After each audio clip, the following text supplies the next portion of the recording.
ultimamente tem falado muito sobre isso, que sente falta de artistas que tragam esse tipo de temáticas, e realmente o rap está super escasso nesse aspecto. E por acaso estivemos a falar com a Bleia esteve aqui e estivemos a falar um bocado sobre isso. Okay. O rap, tipo, imagina, está num ponto em que está a faltar aquela mensagem, mas eu acho que agora está a virar. Eu acho que quem vier agora, e estou sempre a dizer isto, mas quem vier agora vai, como tu vais virar isto.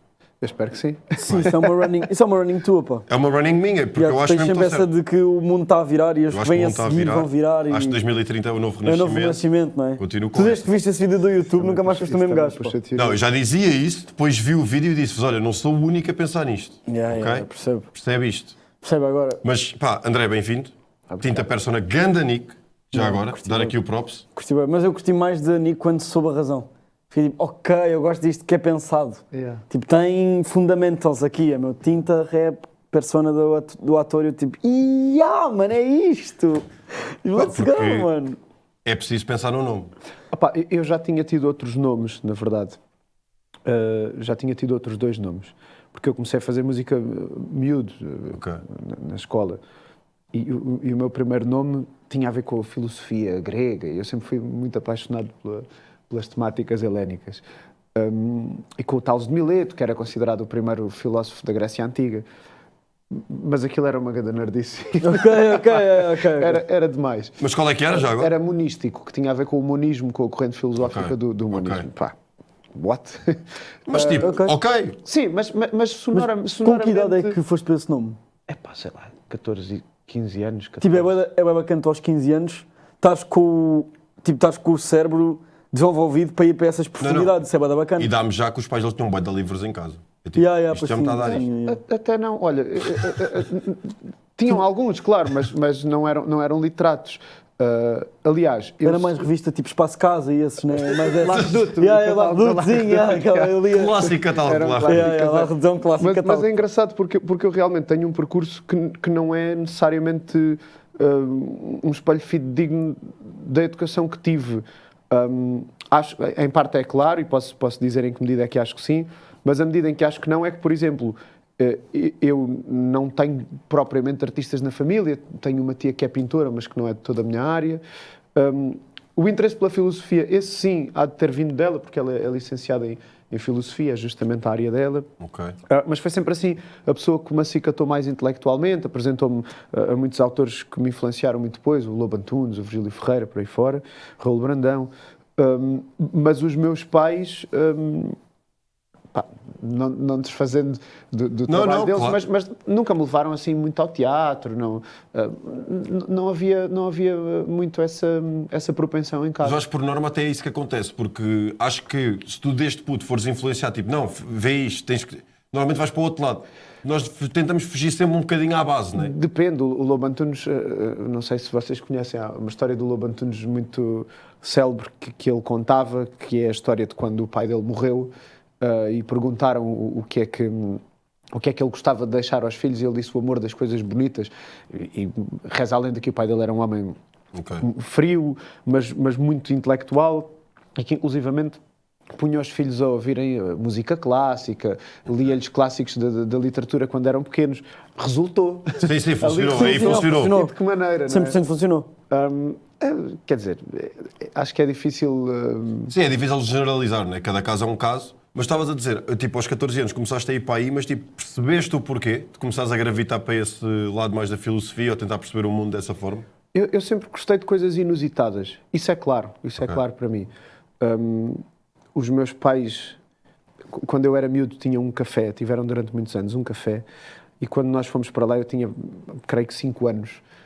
E na altura os velhotes do café perguntam, aquilo era um café de bairro, um bairro de pescadores, muito bairrista mesmo, e os velhotes perguntavam-me o que é que eu queria ser, e estavam à espera que eu dissesse bombeiro, ou aquelas coisas que os miúdos normalmente dizem. Polícia, jogador de futebol, aquelas cenas normais. E eu queria ser paleontólogo. Pronto. E muitos deles não sabiam sequer o que era, que é natural naquele contexto. Bem, estar a levar a aula de um puto de 5 anos é incrível. Mas nunca foi isso. Eu acho que sempre foi... Ponto 1, eu sou um bocadinho obsessivo quando me apaixono por uma coisa. Okay. E descubro, apaixono-me e já não largo. Ou se largar, antes de largar, aprofundo e esquadrinho tanto quanto posso. E a minha primeira paixão foram os dinossauros, então eu Adoro. aprofundei Bué da aquilo, fixe. eu era viciadíssimo. Bué da fixe de dinossauros, A porta do meu quarto estava cheia de autocolantes de cima a Dinossauros, baixo, eu sabia os let's go. nomes e obrigava a minha mãe a sentar-se na cama comigo a dizer aquele é qual? É o Spinossauros, e ela falhava. Eu sempre fui... Burra, mãe, burra! Não é esse! Não me lembro de ter dito isso, espero que isso não tenha... Espero que não tenha acontecido. Mas Sim, tipo- epá, se calhar não convinha. Mãe, aula 67, ainda não sabes que isto é o T-Rex? Pá, por amor de Deus. Sumário 2. É de loucos, Mas ao mesmo tempo, essa questão do lado didático, como tu estás a dizer, vamos pôr dessa forma, às vezes é um bocadinho aflitivo porque é muito fácil, quando tu tens este padrão de gostar de aprofundar as coisas, e sobretudo eu apaixono-me pelas coisas invulgares, eu acho que me apaixono pela parte invulgar das coisas. É muito fácil as pessoas tirarem-te pinta de armado em esperto, ou, sabes? Sim, Entrarem ok. numa de pretencioso. Sim, agora este quer-me dar E lições, sim. às vezes não é, mano. Sei lá, olha, eu comecei a Estás jogar só a partilhar, xadrez acho eu. há uns anos, no segundo ano de pandemia, portanto, há coisa de 5 anos. Bom, agora já começa a ser qualquer coisa. Sim, sim. Mas eu, passado 6 meses, estava a consumir youtubers de xadrez, já conhecia os xadristas, Yeah. acompanhava já os torneios de candidatos, o campeonato do mundo. Opa, eu gosto do lado nem é propriamente o lado teórico das coisas, mas é esse ecletismo de perceber tudo o que gravita em redor de um tema que me apaixona, da mesma forma que há outros temas acerca dos quais eu sou um bocadinho até ignóbil, e é o que é, ainda não me moveram. E se calhar nunca vão. Mas acho não que é? todos nós temos essa vertente de... Sim. Quando há uma coisa que nos apaixona a todos nós temos pelo menos uma paixão. E é de, isto é a minha paixão e eu quero saber sempre mais e mais e mais sobre isto. Claro. Atenção, Sim. isto até, é tão simples quanto... Nem precisa ser sobre um tema, pode ser sobre uma pessoa, não é? Tipo, apaixonar-te por uma pessoa é nada mais nada menos do que tu estás a dizer. Tipo, eu quero saber tudo o que há para saber sobre esta pessoa. Yeah, mas eu acho que Isto é... bonito. Foi bonito. fazer pontos para a namorada ver, hein? Foi bonito. Viste aqui? Uma boa Vamos salvar. pontos, Vamos salvar. pontos para o campeonato. Vai Pontos para o nada, vamos campeonato. para o campeonato. Não, mas eu acho que, por exemplo, isso estavas a dizer das pessoas, por exemplo, acharem um certo preciosismo em saber muito de um certo tema ou de vários temas, acho que vem da própria insegurança das pessoas. Porque é tipo, ele está-me a dar uma aula disto e como eu não sei, vou dizer que ele está armado em esperto. Percebes? Eu acho que se tu estiveres seguro dos teus temas, é tipo, olha, eu sei disto e tu podes saber de outra cena. Pá, se calhar a mim não me interessa tanto saber como xadrez. Eu não vou te sentir diminuído por tu saberes mais que eu. É só um tema em que não estamos a... Sim. Pá, Idealmente. eu tenho uma ideia que é tipo, as pessoas que te ouvem a falar disso e te acham pretencioso são pessoas que elas próprias, quando estão a falar disso, são pretenciosas, estás a ver? Porque senão não teriam esse pensamento. Acho eu. Ok. Eu acho que essa é a minha visão, que é... por exemplo, o nosso diretor ele, jogava ténis. E tu no ténis, nos inícios e quando estás a jogar, não tens árbitros. Ou seja, tens de confiar na palavra do outro, se foi fora, se foi dentro a bola. Ok. E tens por norma não duvidar. Se ele diz foi fora, foi fora. Se ele diz foi dentro, foi dentro. E ele diz que tem um episódio em que o jogador de lá duvidou da call dele. Ok. E portanto o jogador de lá duvidou da minha call é porque ele duvida das próprias Não, calls é porque que ele ele está a roubar diz. também. E gera-se ali... E gera, exato, e é por isso que eu te digo que eu acho que as pessoas que olham para ti e quando te ouvem te acham pretencioso são aquelas que lá no fundo elas são. E Não, por mas isso é nós- que acham que tu estás a ser. Mas eu acho que nós somos todos um bocadinho, e nós somos um... Não, isso sim. Pronto, não- Estou a dizer mesmo a níveis de muito pretencioso. ok. Não sei se fez sentido o que eu Sim, disse. eu percebo o que dizes e percebo essa questão do espelhamento. Mas honestamente também não me interessa muito. E acho que faz Ou bem. seja, Queres fazer não um sei, pouco? eu fui lidando um pouco com isso sempre, também porque creio que ocorreu isso. Ou seja, eu fui um bocadinho precoce em alguns temas, interessei-me muito cedo por algumas coisas. Por exemplo, a questão da escrita, que está, pronto, como dizia, está relacionado também com a escolha do nome. Eu comecei a ler e a escrever muito cedo, porque na altura a minha mãe dedicou-se muito, e esta é a parte da minha educação que aí sim eu acho que é fidedigna e reflete. A minha mãe dedicou-se muito a ensinar-me a ler e a escrever, inclusive eu quando entrei para a escola já lia e escrevia há algum tempo e estava super à vontade com isso. E a partir daí desenvolvi uma paixão muito grande pelas palavras, muito exacerbada mesmo. E na adolescência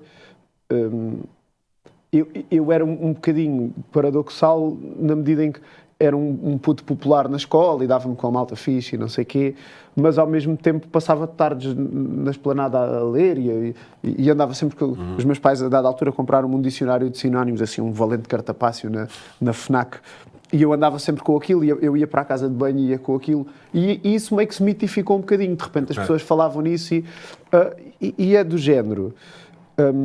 porque é que isso é diferente de outra coisa qualquer, não é? Ou seja... Não andas com a caderneta de cromos atrás. Eu percebo que se calhar não é muito comum com 13 anos ou 14 anos tu andares com um dicionário de sinónimos atrás e tipo, olha, agora tenho tempo livre, nem que seja na casa de banho e vou procurar e descobrir. Ok, mas é só, se calhar é uma paixão que outras pessoas vão descobrir mais tarde ou não, e cada um está a descobrir as suas. Mas realmente, em alguns momentos, houve essa luta de... E ainda há, por vezes, na minha vida, eu também já tento moderar de outra forma, e nós agora estamos mais velhos, é diferente. Mas haver essa luta de as pessoas acharem que eu usar um certo vocabulário que não era tão comum naquela fase da vida, que era uma questão de pretenciosismo ou de exibicionismo ou qualquer coisa, e eu não vejo a coisa dessa forma. Dava-me pica escrever assim. O que é que eu posso dizer? Imagina, eu identifico-me um bocado e conheço muita malta que se identifica com esse fascínio pelas palavras desde cedo. Basicamente a malta lá está do rap, que veio dessa altura, que se valorizava muito o uso da palavra e o gajo disse esta palavra, deixa lá ver o que é, não sei o quê. Tu mantens esse interesse até hoje? Sim, conseguiste manter esta cena de criança, de descobrir e de buscar? Cada vez mais. Todo o universo de questões ao redor disto, porque agora também me estava a lembrar de vocês terem estado a falar sobre isso com o Afonso Cruz, sobre a questão dos escritores que são mais conservadores, e o Afonso Cruz até estava a falar sobre, a referir a leitura de alguns autores pré-século XX. Eu, por exemplo, sou fãzaço do Machado de Assis. Acho que o Machado de Assis é das melhores coisas que aconteceu à língua portuguesa. É uma escrita ornadíssima, de uma beleza. Ele tem uma frase, alguns nas Memórias Póstumas de Brás Cubas, em que diz tinha 17 anos e pungia-me um buçozinho que eu forcejava por trazer a bigode, uma coisa assim. Isto é maravilhoso. Para mim, eu acredito que haja muita gente que olha para isto e diz logo que eras um verbo ou que ainda não tinhas um bigode como deve ser. Pronto. Para mim, esta escolha de palavras para dizer uma coisa tão simples é genial, é maravilhoso, é uma delícia. E é dedicado, não é? Vê-se que há ali trabalho, houve ali algum trabalho. Nós embelezarmos o mundo, e podemos fazer isso com as palavras, como podemos fazer isso com um quadro, como podemos fazer isso com um gesto, ou com a arquitetura para com alguém que gostamos, qualquer coisa, é um princípio da natureza humana. A filosofia discute muito a estética, porque depois há esta questão de a natureza extra-humana, qual é a relação que tem com a estética? Nós não conseguimos definir exatamente. Ou se calhar há quem consiga, eu não sei. Mas nós temos esta natureza, acho que temos em coisas diferentes. Mas a resposta à tua pergunta, sem dúvida, é sim, e cada vez mais. Todos os dias me sinto mais apaixonado pela linguística, pelo idioma e pelas possibilidades de juntar palavras e ver o que é que acontece. E isto acontece não é só com a literatura. O Ricardo Araújo Pereira, por exemplo, fala muito nisso até no humor. O humor também é isso. Tu juntas palavras de uma determinada forma e aquilo produz o efeito riso, não é? No caso, é o que ele procura. Eu, quando estou a escrever, se calhar posso procurar isso também. Acho que o humor, cada vez mais aprecio o humor, e mesmo dentro da literatura sou um fã acérrimo. É isso que eu estou a curtir bem no Afonso Cruz, é que o gajo manda punchlines a meio do livro. Sim. O Kundera, eu não posso dizer as neiras, mas vou dizer uma palavra que tem duas letras, que uma é um C e outra é um U. Esta posso? Sim. O Kundera deve ser o autor de que eu já li mais obras. E num livro, isto vai ser spoiler, portanto, quem quiser ler este livro no futuro, cuidado aí em casa, malta. Sim. Deem mute agora nos próximos 15 segundos. Há um livro dele chamado A Lentidão. Ele é um autor que põe muita filosofia nos livros. Tem uma coisa fixe, que é ele explica minimamente as ideias o suficiente para tu perceberes. Ou seja, tu não tens de ir ao Google Scholar para procurar o autor de determinada teoria, porque ele explica os fundamentos e depois disserta sobre isso. Mas sempre de uma forma muito... pouco formal.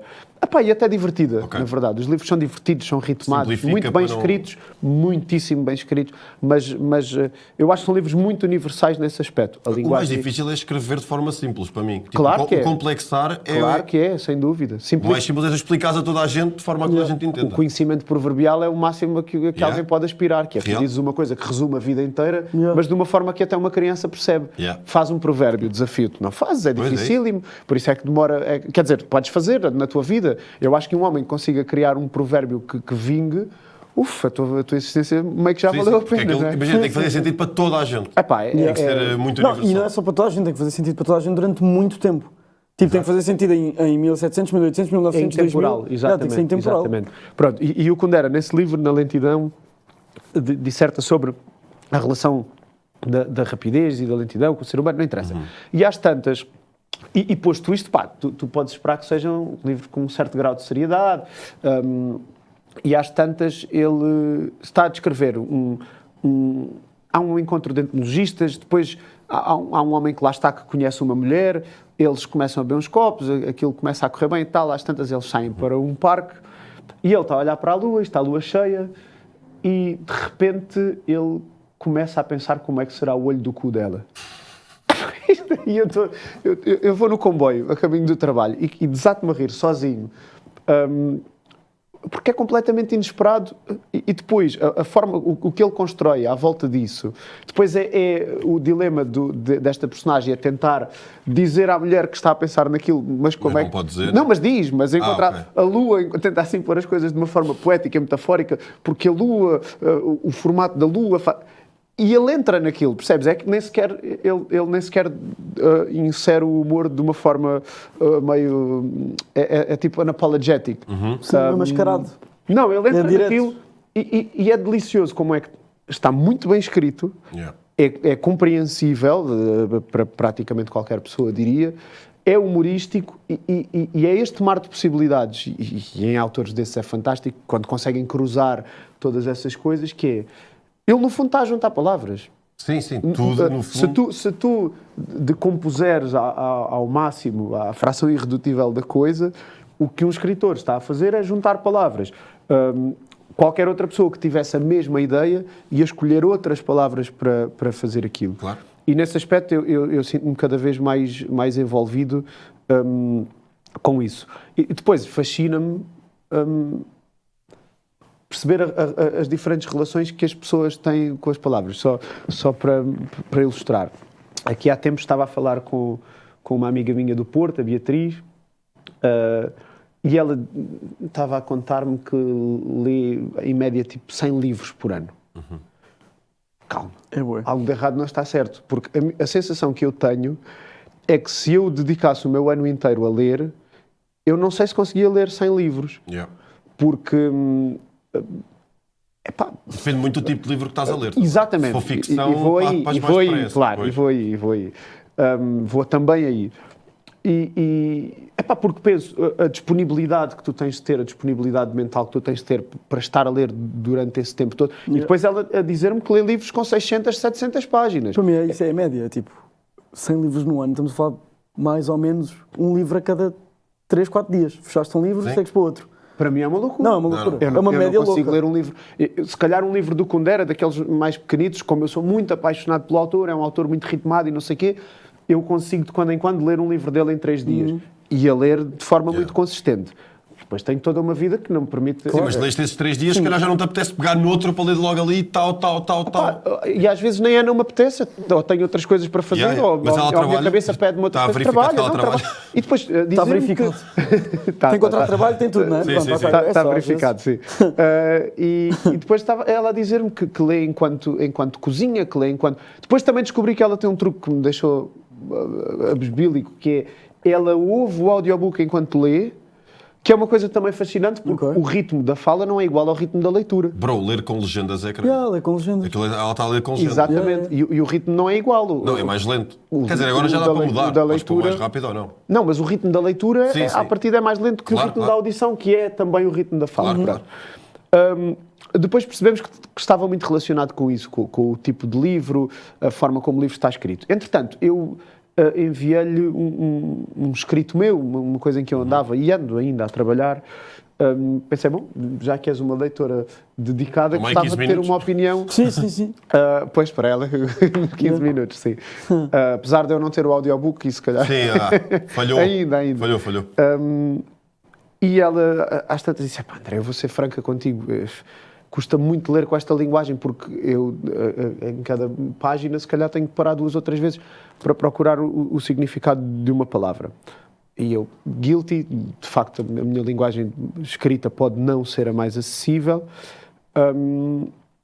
E depois começámos a discutir sobre isso. E aí cheguei a uma conclusão, chegámos juntos a uma conclusão em que concordámos em discordar, que foi: ela não tem paciência, apetência, gosto, o que quiseres, em parar constantemente para procurar significados de palavras. Mas não se importa, em contrapartida, de livros daqueles que são todo um universo, fazer, se necessário for, um esquema e um quadro com as personagens. Tipo, porque eu depois estava a dizer, às tantas tentei ler Garcia Marques e na altura não consegui porque perdi-me nas personagens. Okay. Ou estás a ler constantemente, ou se paras 2 dias, já não sabes quem é quem, e pronto. E eu acho isso interessantíssimo, porque as personagens são um bocadinho um universo fechado, ou seja, no momento em que tu fechas o livro, as personagens ficam lá dentro. Claro que podes discutir com algum amigo ou alguém conhecido que também leu o livro e trocar ideias e tal. As palavras são matéria viva que tu levas contigo. E depois tu não tens uma imagem visual, que é mais fácil de memorizar. Por exemplo, tu vais ver uma série, tu vês o primeiro episódio e já decoraste as personagens todas, tens um elemento visual. Claro, tu tens que imaginá-las. Tens que estar ali muito tempo a conviver com elas e depois há personagens que aparecem nas primeiras 3 páginas e depois só aparecem na página 100. E tu é já, tipo, mano, não tenho essa. Estás... Já não tenho quem essa, é desculpa lá. De onde é que tu Mas vais? é tipo, olha, uma personagem nova. É tipo, olha, não apareceu uma personagem nova há bué tempo. Não, mano, já fiz, isto é callback já. Sim, já falei e tu dela, meio que já nem dás conta. Já nem sei. Exatamente. Já fui. A mim custa-me muito mais isso, por exemplo. Custa-me muito mais. As palavras, o que eu sinto é... e há autores que me põem a lutar também. E de que maneira? Mas dá-me o gosto de perceber que, ok, eu interrompo agora a leitura durante 30 segundos, vou ver o significado de uma palavra, idealmente vou apontar e vou apropriar-me dela. Okay. E isto é uma ferramenta que eu ganho para a minha vida, para o meu dia-a-dia, para a minha escrita, sobretudo, e é uma forma de enriquecimento. Mas há pessoas que não têm não sentem essa necessidade, essa urgência. O corpo também vai resolver isso, que agora tu ficas a clicar na palavra e dá-te logo o dicionário. Pois eu nunca me interagi com esse instrumento. Nada contra, não é... Nunca interagi com este instrumento, é bada bom. Eu não toco nessas coisas. Não é de papel! Não é isso. Não, mas sou um colecionador de livros. Sim. Não, e não tens estilo nenhum estar numa esplanada, parece estás num tablet. Tipo, é muito mais fixe está-se bem, mas eu montes de vezes também estou no iPad e está tudo bem. Eu acho que tem mais paleta, estás no autocarro de livro. Com o livro, sim. Não, tem. Não, o livro tem. Sim. E cada vez mais, tendencialmente, cada vez mais. Sim, é o que eu estava a dizer. Estamos aí para trás. Estamos por paleta. Estamos a voltar para trás. Agora, mas eu ia-te perguntar, esta questão das palavras todas, isto vai tudo gravitar para a tua música. Penso eu que, mesmo na tua escrita, tu acabas por... Agora, usas pungir numa música de rap? Esta é a minha questão. Pungente, uso. Ok, é sim, ok. Disse-me a question. Ok. Não, mas é isso, é essa a questão. Mas nunca tens esta, por exemplo, por acaso agora veio com esta discussão, desculpa interromper-te, que é, como falaste com ela, e com essa sua amiga que leu o teu livro disse que era demasiado complexo, que ela não estava a acompanhar, tu pensas nisso quando estás a escrever música do tipo, pá, se calhar não vou meter esta palavra que é demasiado? A resposta imediata será não. Ok. Sobretudo porque, repara, eu às vezes ponho-me a pensar, dentro de todo o exercício da construção musical, qual é a parte que me dá mais prazer. A resposta mais direta seria o momento da escrita. Até porque a área de onde eu venho, eu comecei a fazer música porque escrevia, descobri o hip-hop e percebi que podia tirar as palavras da gaveta e dar-lhes vida. E então eu acho que é a área onde eu sou mais expedito e dá-me um gozo particular escrever. E nesse sentido não há muita lógica em eu privar-me de parte desse prazer. Eu quero fruir da escrita ao máximo. Todavia, quando decidimos fazer o álbum que lançámos o ano passado, o Plateia, juntamente com o Westa e o Zé, que são os meus produtores, nós decidimos, ok, vamos encontrar aqui se calhar 2 ou 3 músicas em que eu vou tentar levar isso em conta, até pelo exercício para eu perceber como é que me sinto a pensar no ouvinte enquanto escrevo, até porque assim, para já escrever para mim é um processo super solitário. Eu não sou nada aquele rapper que vai para o estúdio para writing camps e que estou a escrever no estúdio. Curtes mais Posso caverna? fazê-lo. A minha caverna chama-se esplanada. Ok. A minha cena é estar numa esplanada, a tomar uma água das pedras. Gosto de ter movimento à minha volta. Ok. O fechamento desinspira-me. Prende a sim, cabeça. desinspira-me. Eu também sou Causa-me assim. assim uma certa obstipação. Também gosto de ir para as Gosto planadas, que haja coisa a acontecer à minha volta, espaços abertos sobretudo. Às vezes o inverno é uma pedra no sapato, mas faz parte. Um dia pode ser que eu tenha vida para andar atrás do sol, como dizia o Regula. Mas propusemos-nos a isso no álbum, e então há algumas canções no álbum que nós escrevemos em conjunto. Sobretudo eu e o Zé, o West é menos ligado a essa parte, mas escrevemos em conjunto. E realmente são letras um bocadinho mais simples. Eu não posso permitir que não tenham o meu cunho. Claro. Tem de ter, até porque... Sendo a música tua, não é? Claro, Sim, porque, é porque, isso. porque repara, eu não Acho que posso é um correr o bocado por aí. risco de fazer uma coisa e daqui a 1 mês ou 2 olhar para ela e não me sentir identificado ao ponto de desgostar do que ali está. Vai-me doer isso, Percebo, não é? percebo. Mesmo que resulte, e às vezes até me amedronta isso, que é, ok, eu vou fazer uma coisa a pensar nas pessoas, imagina que até resulta. Eu acho que normalmente não resulta, porque se abdicas da autenticidade, vais estar a fazer algo que alguém já fez e provavelmente melhor que tu. Claro. Portanto, eu prefiro fazer a cena à minha maneira e se alguém quiser vir comigo em algum momento, sejam bem-vindos. Mas mesmo que fizesse e resultasse, uma coisa a pensar no público, como é que é a seguir? Fico escravo disso, depois tenho de fazer a transição. Essa é a batalha eterna. Epá, não sei se me apetece muito. Eu até gostei do exercício de escrever 2 ou 3 canções com uma linguagem eventualmente mais Acessível. nem gosto muito dessa palavra, porque Sim, o acessível o é super acessível parece relativo. que... Não, e o Tudo é acessível acho que é mais acessível desde que as universal. pessoas É mais universal, sim. tenham essa disposição e não precisam de ter, e está tudo Sim, bem, sim, como sim, é sim. evidente. Não, Mas aí é o parece exercício que estamos a falar. Mais porque simples. Mais simples. Mais, é. Mas o mais simplificar é uma certa skill, é o que estavas a dizer. Tu às vezes podes É. dizer em 2 palavras o que estavas a dizer em 15. Olha, o meu autor favorito na música é provavelmente o Chico Buarque, Ok? no seu todo. O Chico Buarque escreve maravilhosamente é pouco e às vezes as coisas são de uma simplicidade. Ele sabe quando utilizar o seu manancial vocabular, digamos assim, sabe em que dose utilizar. Mas eu não sou Chico Buarque ainda, quer dizer, nunca vou ser. Mas isto para dizer, eu se calhar farei esse caminho, esse processo de um dia conseguir escrever de uma forma mais simples e que me deixe igualmente satisfeito. Mas muitas vezes não é sequer a pensar no resultado e não é esse apelo estético do produto final. É só o gozo de, ai, esta palavra aqui, uau! Ok. E dá-me aquele feeling de, é esta. E depois vem alguém e diz, epá, mas isso é o quê? Essa palavra... Mano, Vai ver? nem é isso. Se não quiseres saber, está tudo bem, eu estou na boa. Mas, Não, mas- o meu feeling é, eu quero esta, eu gosto desta. É isso que interessa, na verdade. E a escrita das canções é um processo individual. Eu estou a partilhar as minhas ideias, as minhas histórias. E se Tenho que partilhá-las não com a minha está-se voz, bem. mano. Yeah. Senão deixam de ser minhas. Yeah. E em última análise acho que é isso. Em última análise acho que é isso. Idealmente, apetecia-me que isto nem fosse um tema. Pá, claro, mas imagina, vai ser...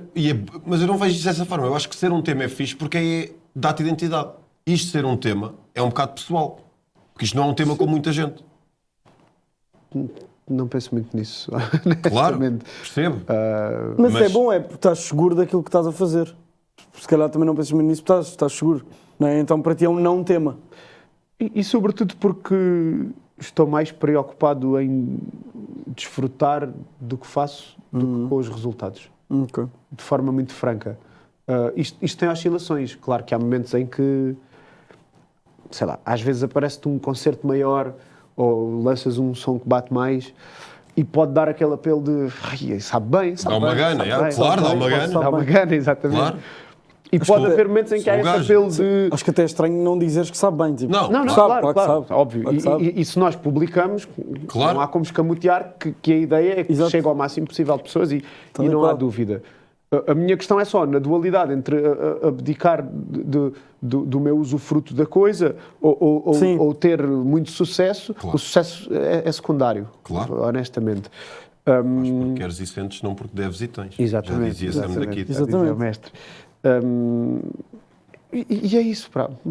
Acaba por ser relativamente simples no final do dia, acho eu. Mas tu por acaso não bates, imagino eu, que tu primeiro que tenhas uma letra construída, tu dás muitas voltas, tipo o teu processo de escrita é longo, ou rapidamente chegas onde queres? Eu acho que isso é uma belíssima questão. Não, não me parece que seja muito longo. Depois o longo e o curto pode ser abstrato, ou seja, o que eu quero dizer é, se tu quando entras, tipo, consegues logo fazer a linhagem toda da letra, ou tipo, tenho esta ideia, Sim. vou captar de X a Y e está feio, é tipo, ok, mas aqui podia adornar esta palavra, aqui podia... Se andas depois do produto final, continuas a tentar... Mais vezes faço isso para simplificar do que para adornar. Ok. Mais vezes faço para simplificar. Sim. Parece-me que a parte mais difícil do processo é espoletar a inspiração para as coisas chegarem. Ok. Consoante o desafio também, eu posso estar a ser apresentado a um tema. Por exemplo, quando eu escrevi o Mediterrâneo com a Garota Não para o álbum dela, que saiu o álbum 2 de Abril de 2000 eu não quero dizer um disparate, 22 ou 23. Quando a Cátia me convidou para participar na canção, a canção já existia e ela convidou-me para fazer uma segunda parte, que seria como que uma segunda versão da canção que estaria então no álbum. Ok. E de repente há esse tema do Mediterrâneo, que era uma questão fulgurante na altura, infelizmente, e imponente e importante. E era uma responsabilidade grande escrever sobre aquilo, ainda por cima para o álbum de uma pessoa que eu considero muito, tanto artisticamente como humanamente. E eu demorei um bocado até começar a escrever a letra. Ok. Porque eu queria perceber por que ângulo é que ia captar aquilo e a partir do momento em que a primeira quadra, os primeiros versos surgiram, eu escrevi de jorro e normalmente é isso que me acontece. Ok. Quando eu entro naquela cascata, a coisa dá-se. Portanto, eu acho que não é muito longo. Volto às letras, por vezes, para simplificar algumas coisas e às vezes para verificar que aquela palavra Quer dizer aquilo. nem é bem que quer dizer aquilo, mas é que pode ser isso também, mas é que é exatamente a mais adequada e que Ok. não há outra opção ainda melhor. Pois, mas é aí que eu Pode ser. identifico que tu podes ser tipo, espera aí, esta aqui, não sei se é bem esta. E andas ali tipo, Sim, sim. se calhar é aquela. E depois já me estragaste a rima. Então, pera, se eu tenho que trocar, agora a rima estragou-se, tenho que ir para cima para mudar a Mas outra. tu podes também rimar em muitos sítios. Claro, e podes... Eu ultimamente tenho feito uma coisa que me dá também algum prazer, que é sublinho a cores, tipo Genius style. Ok, Sublinho ok, a cores todas as rimas que deteto dentro do que estou a escrever. É um exercício brutal. Muda tudo. Ok. Porque de repente tu... Ponto 1, tens um quadro muito claro da qualidade rimática do que estás a fazer. Ponto 2, permite-te aperfeiçoar isso até ao limite da exaustão. Se tu quiseres ser altamente obsessivo, tu podes fazer frases em que tudo rima. Esta E dá. Só que lá está. Isso era o tipo de cena que na minha altura, quando a malta começou a escrever, se tentava fazer e depois mandava tipo, olha esta frase, rima mesmo com esta. E depois era o que estava a dizer, tu não tens boa dificuldade em consumir música hoje em dia, dado que tu tens esse lado que dás muita prioridade à parte da escrita. Porque a música, tipo, especialmente o rap agora está um bocadinho desligado desse lado, não é? Há gajos muito bons. Eu Eu vou dizer uma coisa que se calhar é um pouco estranha, mas eu sinto que, em certa medida, a forma como eu ouço música não é muito parecida com a forma como eu faço música. Ok. E fundamento. Para já, eu ainda não consigo fazer exatamente o tipo de música que eu gostava de fazer. Eu às vezes digo que sou rapper por falta de jeito para ser cantor, falta de talento para ser cantor. Rap não é o género que eu ouço mais. Ok. Não é. Esse pode ser um dos motivos. Se aparecer alguém que escreve muito bem, Pá, eu adoro ouvir o Jason rimar e fazer tudo. É super completo. O Nervo, o Extinto. Um abraço para o Nervo. O Nervo é um escritor incrível e é um gajo muito fixe também. O gajo também escreve boa poesia. Sim. O Nervo é um dos que eu admiro, sem dúvida. E tem esse reconhecimento interpares. E merece. Quem merece esse reconhecimento interpares. E esses são aqueles que cada vez que lançam uma coisa eu vou consumir apressadamente Sim. E vou beber daquela inspiração e provavelmente vou ter uma folha ao lado porque aquilo vai-me gerar coisas que eu depois não sei se posso utilizar porque corro o risco de estar muito parecido àquilo porque claro, tem esse efeito naturalmente. Mas há alguns que eu gostava e acho que podiam haver mais. Mas aí tínhamos de abrir aqui toda uma discussão sobre a indústria da música. Claro. Não dá bem para fazer, não é? Porque eu estavas a falar, eu acho que depois há uma dinâmica que tu tens que escolher o teu lado. E até podemos abrir aqui, podes escolher o lado do Nerve, que é tipo, eu vou construir o meu repertório, a minha fanbase, que eu sei que vai ser mais curta do que se calhar eu abrisse aqui as portas a outro estilo ou outro tipo de escrita, mas eu tenho a minha fanbase e o gajo andou com uma tour de purga e continua a fazer os espetáculos de poesia e tem ali uma base que ele consegue viver daquilo e é o nicho dele. E é bem respeitado pelos outros pares, ou até quem bate mais a nível de música. Até por essa honestidade que há na música dele, não é? É tipo, a malta sabe... Aliás, ele tem bué de barras que diz, tipo, o teu rapper favorito é meu fã. E isso é uma realidade, de facto. Ou então vais, tipo, como estavas a dizer, tu sabes que podes escrever um tipo de música que se calhar mais facilmente é aceito por majors, ou que mais facilmente tem mais mercado, mas perdes um bocado de identidade e se calhar tipo, ok, agora eu sou isto. É sempre este balanço que tens que fazer, né? E como estavas a dizer, tu estás na identidade, o Nerve também, mas se calhar há malta que foi tipo, olha, eu até era meio isto, mas aquela bateu mais, então se calhar tipo, agora vou por aqui. E está-se bem. E está válido, mano. Porque a malta se quer viver da música, às vezes também tem que se adaptar. E eu percebo isso. O mundo não é perfeito. Quando temos 18 ou 20 anos é uma coisa. Chega uma altura em que a malta tem... Repara, eu tenho um privilégio, que é, eu faço o que eu amo, eu sou ator, essa é a minha profissão, ainda há pouco falámos sobre isso. Eu não sinto peso quando acordo para ir trabalhar. Se calhar se eu tivesse um emprego que me esmifrasse, o meu esmifra-me fisicamente, mas emocionalmente não, que é o mais importante. A minha postura podia perfeitamente ser outra. Eu podia ter essa urgência de, caguei para essas conversas da honestidade e da autenticidade, eu preciso de ganhar o meu. E eu não quero ir trabalhar para eu não quero ir para a fábrica ou para a obra, e é legítimo, e eu respeito isso, está tudo ok.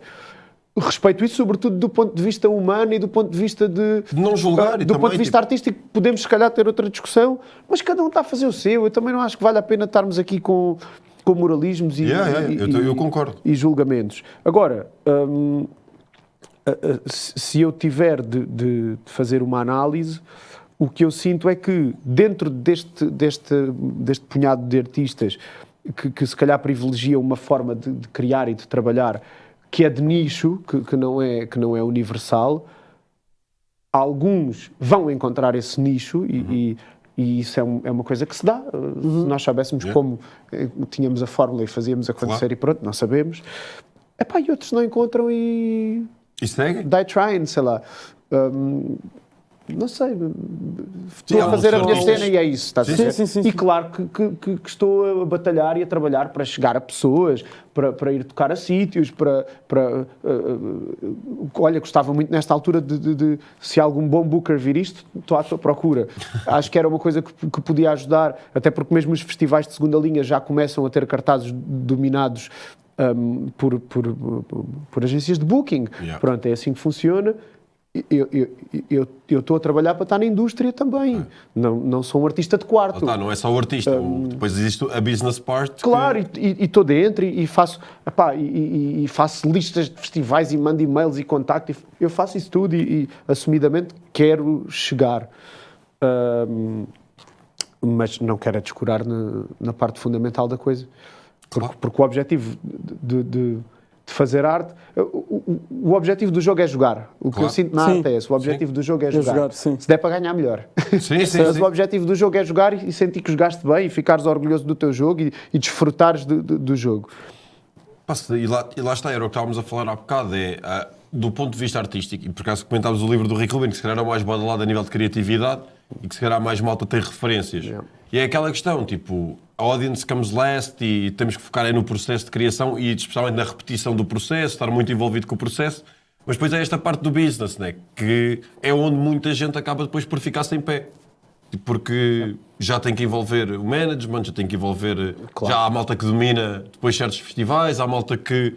É aí que é difícil dar o salto. E é aí que depois tem que entrar o bom marketing também e a parte toda de...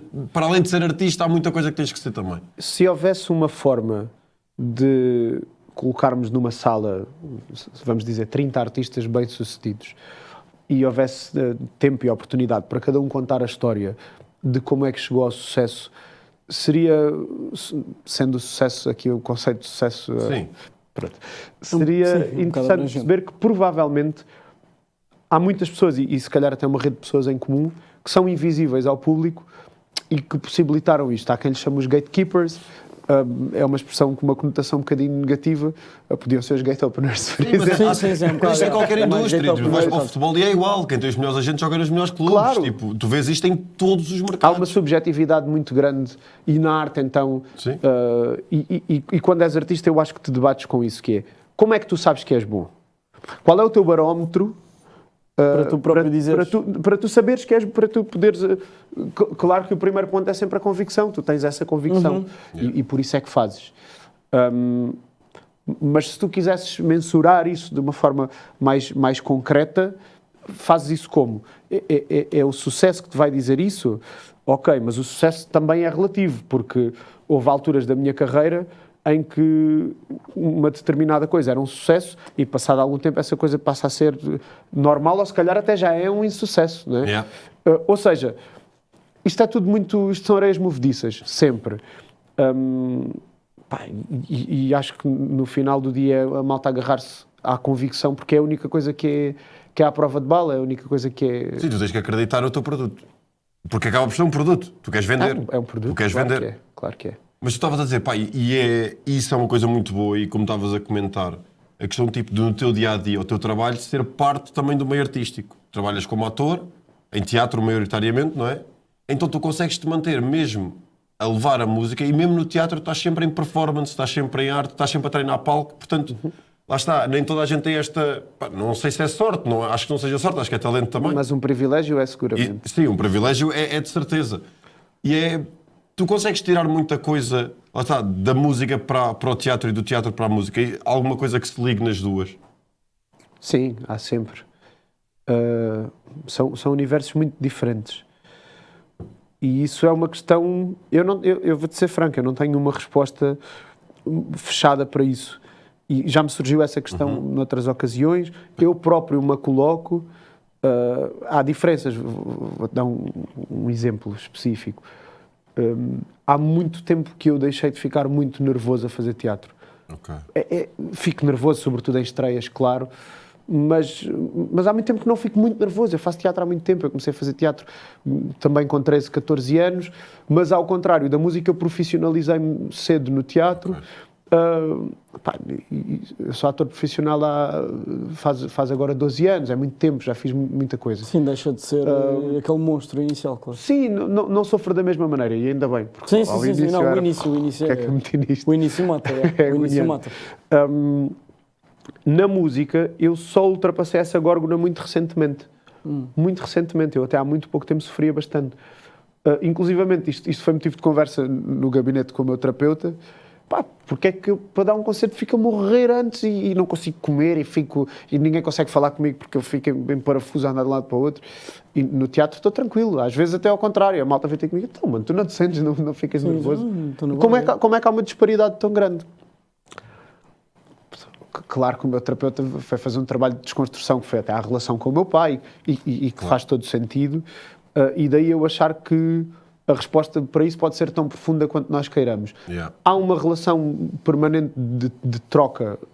Claro. Sim, e a parte do palco é à vontade com o palco, Yeah. a vontade de trazer a atitude performativa para os concertos, ainda que nem sempre seja fácil descortinar a melhor forma de fazê-lo, mas eu adorava, por exemplo, fazer um musical com as minhas canções. Isso seria fantástico um dia pensar num projeto desse género.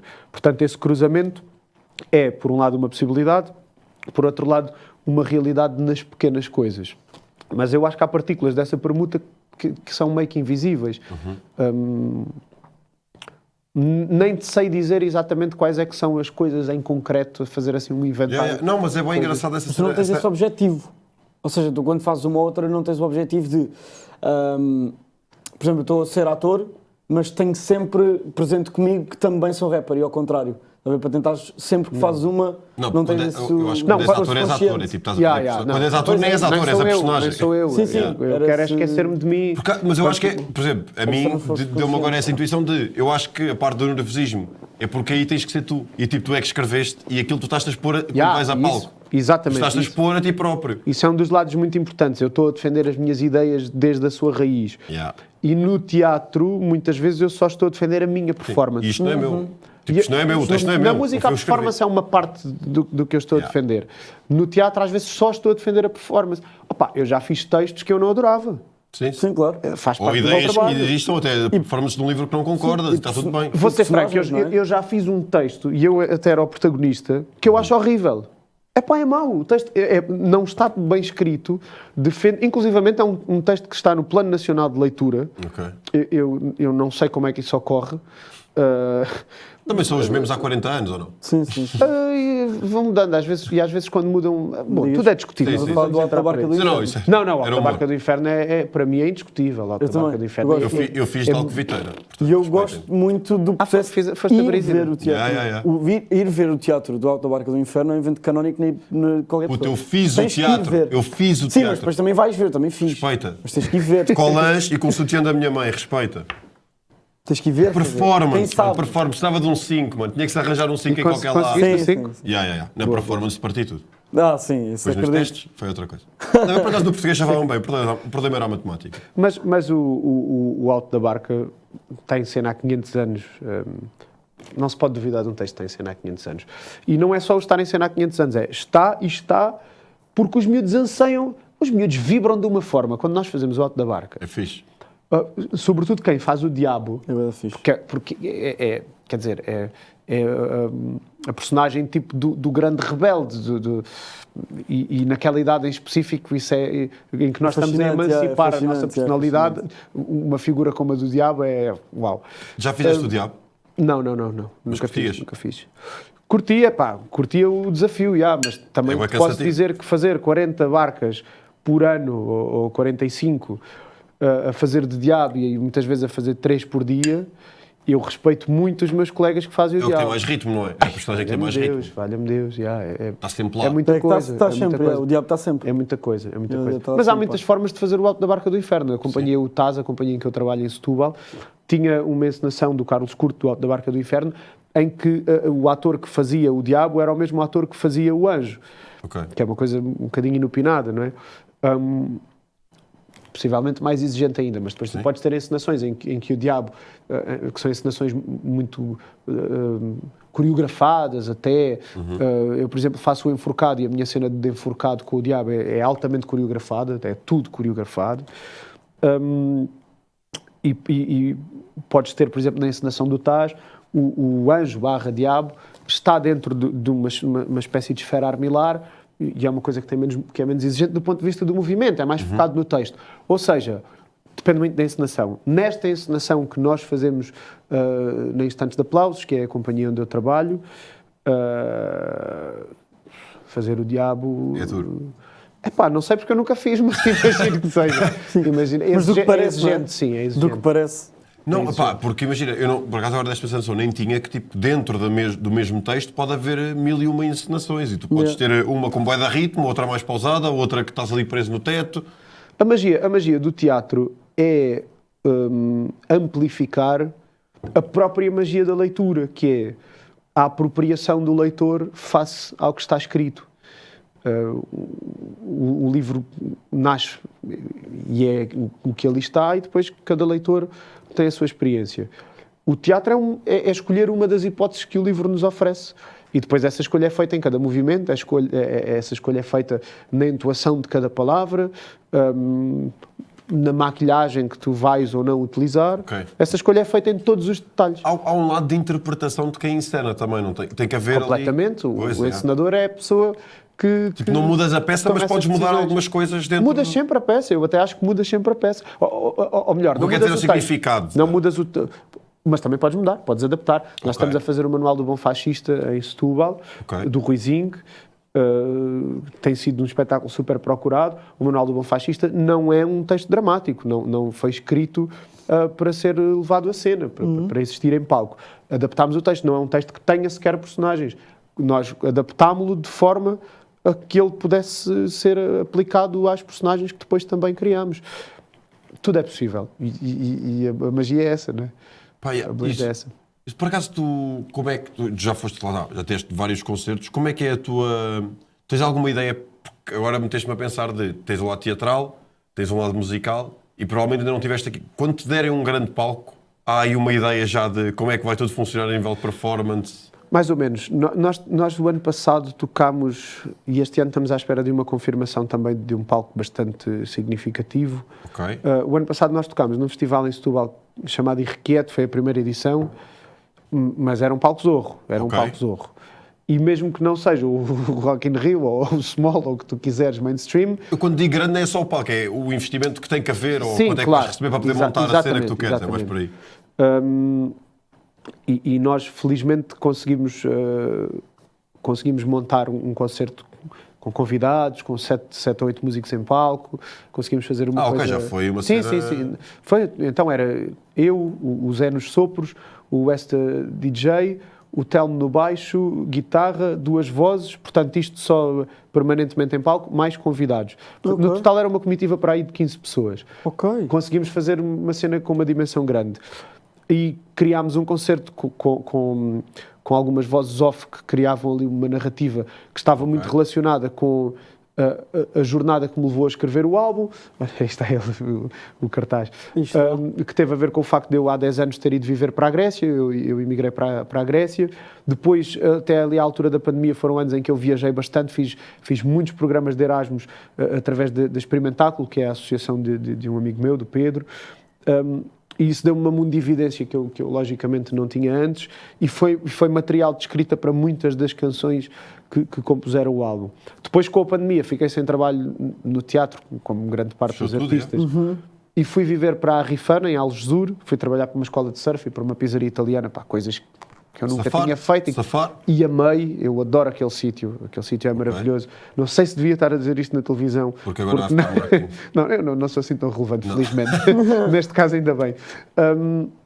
Mas foi também uma experiência muito transformadora para mim. Tenho muitas saudades daquele sítio.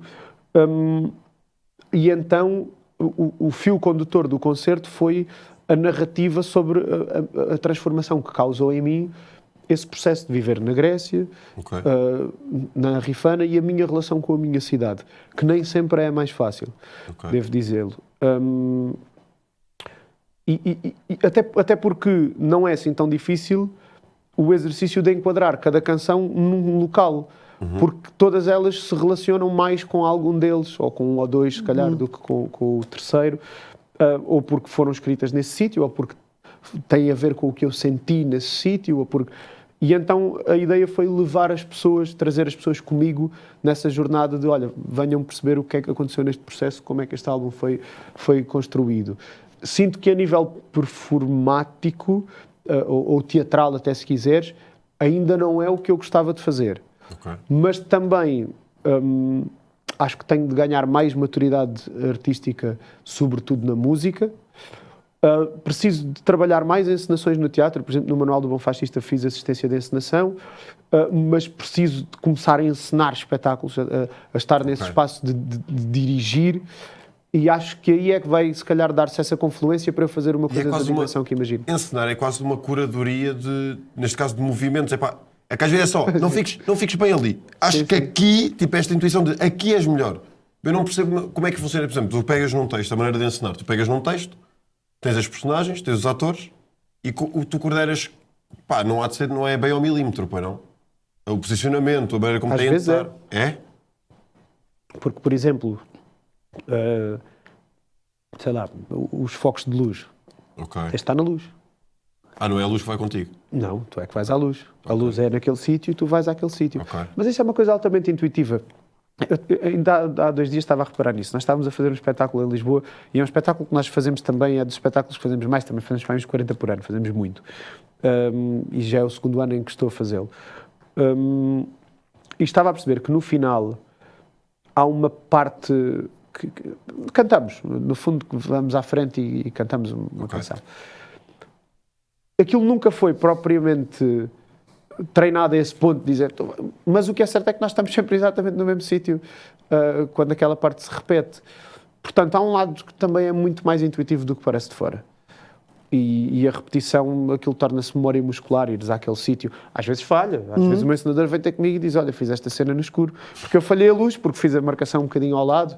Ok. Claro, quando estão mais pessoas em palco, também acho que de alguma forma é mais fácil estares nos mesmos sítios, Sim. porque tens mais referências geográficas, digamos assim. Para mim é de loucos, tipo, ir ver musicais e a coordenação é tipo, para mim é inacreditável. Tipo, a maneira como se coordenam Sim. todos, tipo, ao milímetro.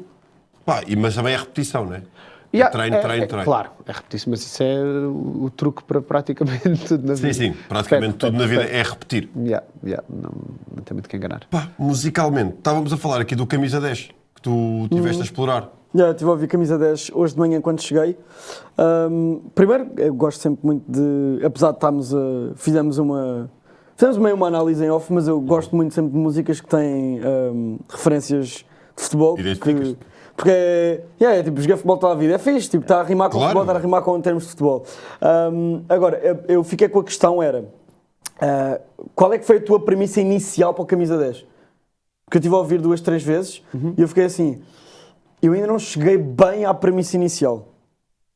Ok. Ou seja, o que queres dizer é... Tipo, qual é que foi o teu ponto de partida? Porque eu acho que tu neste som específico tu tocas em várias partes e tens muitas analogias. Yeah. E portanto eu queria perceber qual é que foi a tua ideia inicial para depois construires e chegares à parte de futebol e analogias de futebol. Ok. Eu ultimamente...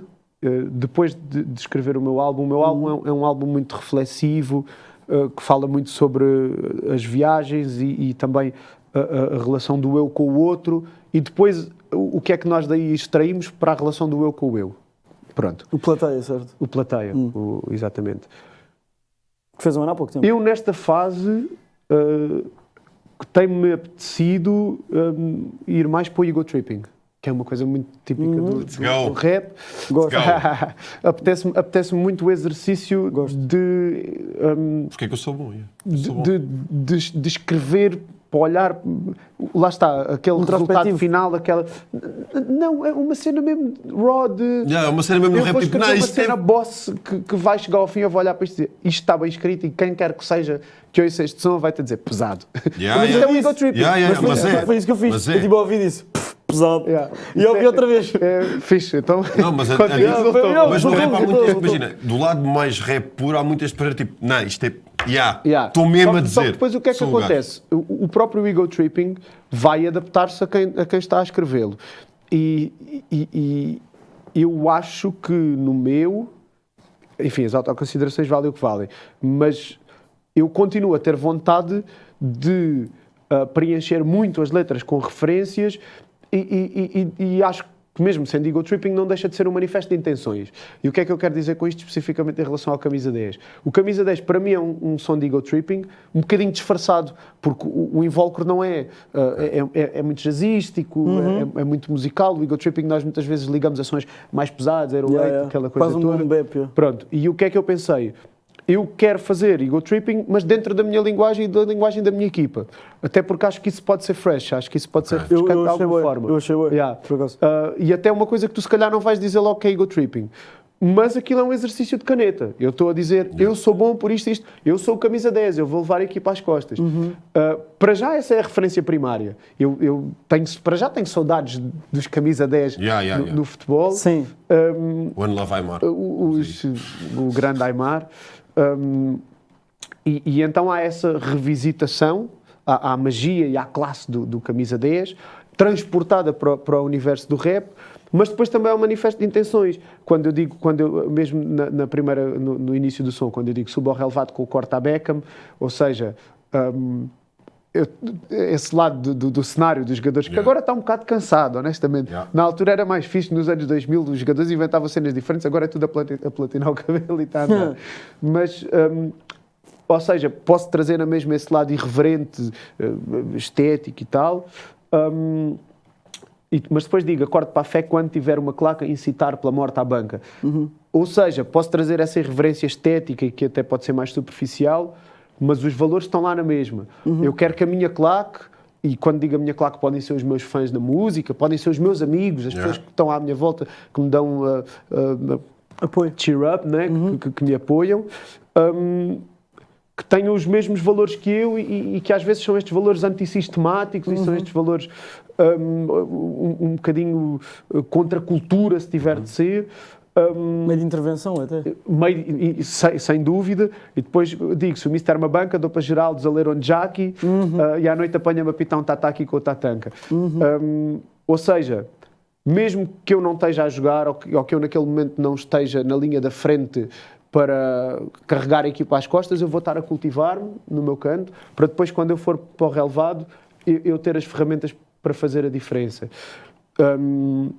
E aqui, ainda bem que existe um gajo como o Geraldo que me permite fazer aí ajudou. esta referência. Aí ajudou. E depois dou a dica do Tatanka, para já porque é uma pessoa que eu conheci recentemente e que é um porreiraço, e porque queria trazer esse lado também de ok, estou a cultivar-me, mas também é importante que haja momentos recreativos, mas que podem ser e devem ser, na minha ótica, com pessoas igualmente inspiradoras. Ou seja, mesmo os momentos recreativos devem dar-te coisas, devem munir-te de ferramentas. E o Tataki é bom, não é? Tataki é muito bom. É bom, é só bom. Tataki é só bom. Muito bom. E Tataki e Tatanka são duas palavras que resultam muito bem juntas. E aí há esse lado estético também do ego tripping e da rima em si. Mas sim, mas no fundo é isso o Camisa 10. Um exercício de ego tripping, mas que não deixe de ser um manifesto de intenções. Não deixando de perceber que às vezes a forma como eu escrevo não faz com que o que está lá escrito não seja descodificado imediatamente. Mas eu acho isso, mano, uma das cenas que me dava mais prazer em puto era essa parte, música, né? Era tipo a cena de... Tipo, eu ouvia sons do Sam que só percebi passado 5 ou 6 anos o que é que estava lá aquela barra que eu era demasiado puto para perceber. E a cena do, não, pera, mesmo tipo, pronto, eu também bem influenciado pela Knockout. Tipo, às vezes tipo, não, o Elson é ele disse aqui uma cena no meio, deixa-me lá ir buscar o que é que ele está a dizer ali no meio. Tipo, e tudo isto é um exercício que... como o Sam diz naquele último som, que agora não me vou lembrar do nome, mas whatever, ele diz... perdi-me agora. Para vocês aí em casa. Não, a cena de... Isto para quem é para quem ouve música mais que uma vez. Estás a ver? Sim. Porque a malta agora é tipo, passou, ouvi, olha, curti, não curti. Não, mano, tipo, debruça-te. Olha, e o Benji também tem uma cena no meio do álbum, daquelas passagens. O gajo diz mesmo, tipo, estava uma chamada, tipo, olha, mano, ouvi o teu álbum agora, e ele diz, mas espera aí, mano, quantas vezes é que ouviste? E ele, ouvi uma. Então, olha, dá mais uma escuta delas e depois liga-me outra vez para a gente falar sobre isso. O meu diretor musical, o Zé, diz muitas vezes que acha que nós temos de continuar a lançar coisas porque vai haver o dia em que as pessoas vão perceber o álbum que nós lançámos de outra forma. Não sei se isso vai acontecer. O que eu sinto, espero que aconteça, claro.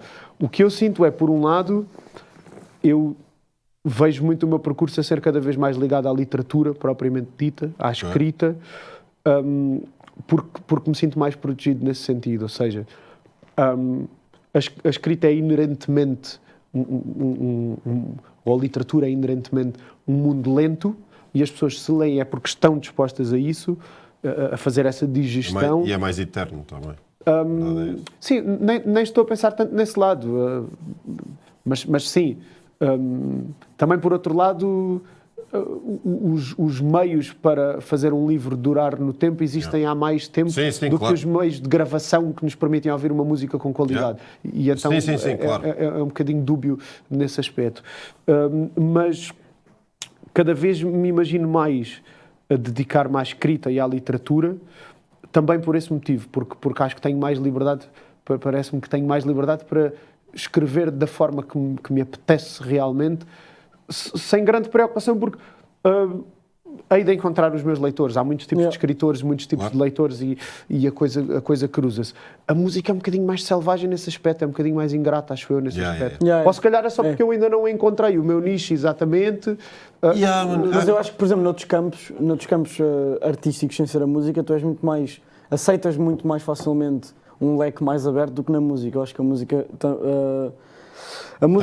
tem muito... Eu gosto deste estilo, eu gosto disto. E então, se não for isto, não... Não, e há outra cena que é, ou tens malta que curte mais música, tipo, eu gosto disto, ou tens a malta tipo, eu ouço tudo. Sim. Que é normalmente quem não ouve nada. Que é tipo, quando eu digo isto é a malta que, pá, perdoem-me, estão a ouvir o top 100 do Spotify. Eu não ouço tudo todo. É isso, não, o que eu quero dizer é tipo, há malta que ouve para ter música a tocar. E está-se bem, e há música para isso, e está tudo bem. Isto não é uma tipo, há malta que tem interesse por música, há malta que tem interesse por estar a tocar. Tu não estás a fazer uma intervenção, é só tipo, estás a partilhar uma ideia. Sim, é tipo, imagina, está ali, há malta que mete música para estar a tocar. Eu curto música para dissecar palavras, lá está. E acho que vai haver sempre malta para isso. E eu acho que vai haver cada vez mais. Mas também depende do peso que a música tem para ti, não é? O que é que a música representa para ti? É um dos temas em que eu mais vezes fico no limite de me chatear com pessoas, ou as pessoas comigo mais. Okay. É porque eu para já sou muito chato com a música que consumo, sou muito seletivo. Não vou mentir, tens esse ar. Não, por acaso estava a pensar que curtias um bom Pedro Sampaio. Estava a rodar um Pedro Sampaio no carro. Sim, acertaste, em cheio. Sim. Vou que não vais no cavalinho. uma ganda duia ao meu lado, a ouvir... Estou aqui no meu G-Wagon, no meu M3, a passar com uma rabuda 1, 2, 3. Olha, eu descobri quem era o Pedro Sampaio o ano passado nos Prémios Play. Fomos lá ao evento e a música dele, essa do Cavalinho, ganhou um dos prémios. Acho que não tinha bem como não ganhar. Pedro Sampaio ganhou em Portugal. Não, porque acho que o prémio é justamente da lusofonia, ok. do género. E eu já tinha ouvido a música, porque é impossível não tropeçares em certas canções. Sim. E fiquei tipo, Pedro Sampaio é o nome da pessoa. Sim. Pá, não, lá está, é o que estava a dizer. Aquilo tem um propósito, aquilo estás numa discoteca, aquilo tem todo o seu propósito. Que embarrastas o propósito. Não, todos têm. A minha questão é, cada um ouve o que quiser e longe de mim querer intervir nisso. Tipo, eu faço isto. Mas eu acho que as coisas têm discussão e ainda bem, isso é saudável. Eu acho que sim. E a partir do momento em que tem, vamos então discutir. E há coisas... olha, recentemente eu estive lá nos camarins, lá com os meus colegas do teatro, a minha discussão era... eles ficaram muito surpreendidos porque eu assumi que gosto de Pimba. Anunciei que gosto de Pimba. Não, ao pé dele já estava para lhes dizer há um tempo. Não, é isso. Não, porque nós debatemos muito o pop lá, porque temos um colega que é muito fã de pop e constantemente acontece eles ouvirem coisas que estão todos a cantar as letras e eu nunca ouvi na vida. Eu depois também sou um gajo um bocado ermita em algumas coisas, porque eu não tenho televisão em casa, não ouço rádio jamais, muito raramente, e quando ouço são estações, não são as genéricas, são estações muito específicas. Se calhar ouço uma Smooth, ouço Oxigênio, uma Antena 3. Smooth é muito fixe. Por aí, mas não ouço a rádio comercial, não ouço a RFM, não estou a par. Mas tudo bem, enfim. Com certeza há lá gente muito competente a trabalhar e tal, mas aquele tipo de música não é para ti. Aquilo é feito para a volta do top 100, está-se bem, e tem que existir. E eu fiz esse paralelismo por algum motivo, surgiu qualquer coisa sobre o Pimba, e eu estava a tentar explicar que as canções Pimba, do Kim Barreiros e Afilhados, por aí fora... A nível de escritas, aquilo tem um refinamento muito específico. Um duplo sentido. Exatamente. Dá para os miúdos cantarem sem coisa. Pronto. Agora, tu vais ouvir, perdão, eu não quero desrespeitar artista nenhum, porque toda a gente tem o seu mérito, Temos etc. 2 minutinhos. Vou ser muito breve. Mas tu vais ouvir uma letra de um... Eu ia dizer nomes, mas não vou ser polémico. Tu vais ouvir uma letra de um Fernando Daniel, por exemplo, e... ele com certeza está a contar a história dele, aquilo é importante para ele e eu respeito muito isso. Mas é tão geral, é tão... O que é que está na forma... É um ótimo cantor. Ou o Diogo Pissarra, que eu também acho que é um... Mas é um bom uma fórmula. E está tudo bem com isso. Forma é uma coisa que serve mesmo para... Aquilo cola para qualquer pessoa. E está tudo bem. É a fórmula deles. A mim não me diz nada. Não encontro esse valor artístico. Estou a falar das letras. Nem sequer estou a discutir mais nada. Mas não encontro esse valor artístico que não me move. E se quiserem, mais no Pimba. Imagina, se querem encontrar valor artístico, vão ouvir Tinta Persona. Eu acho que é onde Estou a dizer encontrar isso. algum. Fui eu que disse, fui eu que Onde disse. encontrar- Malta, é Eu seguir aí no gosto- acho que Instagram, onde é seguir no encontrar algum. Spotify. Tinta, Aí, André. vamos acabar comigo a dizer coisas, a cascarem artigos. Cascar. Yeah. Yes, sir! Yeah, Madura. mas tiveste uma boa hora e Uma 10 boa sem dura. cascar em ninguém. Tem que boa ser dura. rapper em algum momento. Isto Tivemos que isto bifar. é ego tripping também, agora no Sim, final. sim, sim. Isto é ego tripping. Pá, olha, André, grande Epá, conversa. Muito obrigadão, obrigado. Muito obrigadão. obrigado. Obrigadão. Nós voltamos então para a semana com mais coisas para vocês. O campeonato está decidido, portanto, não vou agora levar até ao fim. Pronto, olha, malta, grande abraço, muito obrigado por terem estado connosco. Voltamos segunda-feira. Um beijinho e até lá.